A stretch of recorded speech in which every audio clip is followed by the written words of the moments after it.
আমরা যারা গ্রামার জানি তারা ইনফিনিটিভ সম্পর্কে ধারণা রাখলেও বিয়ার ইনফিনিটিভ আমরা ব্যবহার করলেও কিন্তু অনেকেই বিয়ার ইনফিনিটিভ সম্পর্কে ধারণা রাখি না, কিন্তু আমরা কিন্তু প্র্যাকটিক্যাল লাইফে অনেক সময় বিয়ার ইনফিনিটিভটা ব্যবহার করি। আজকের ভিডিওটি হতে চলেছে মূলত বিয়ার ইনফিনিটিভ কী এবং কখন কোথায় এর ব্যবহার হয় সে সম্পর্কেই আজকে মূলত আলোচনা করব। চলুন প্রথমেই জেনে নেওয়া যাক বিয়ার infinitive key.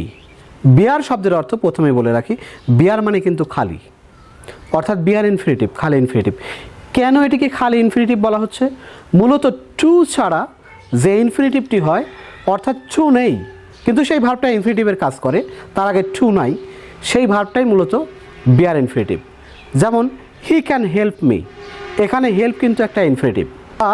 I hard him Singh in the park, এখানে সিং একটা ইনফিনিটিভ।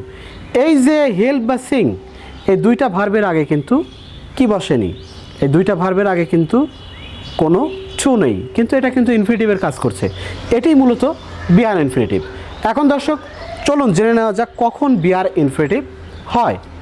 মূলত মোরাল অক্সিলারির পরে, অর্থাৎ ক্যান, কুড, শ্যাল, শুড, মে, মাইট বা মাস্ট, এই জাতীয় মোরাল অক্সিলারির পরে কিন্তু বিয়ার ইনফিনিটিভ হয়।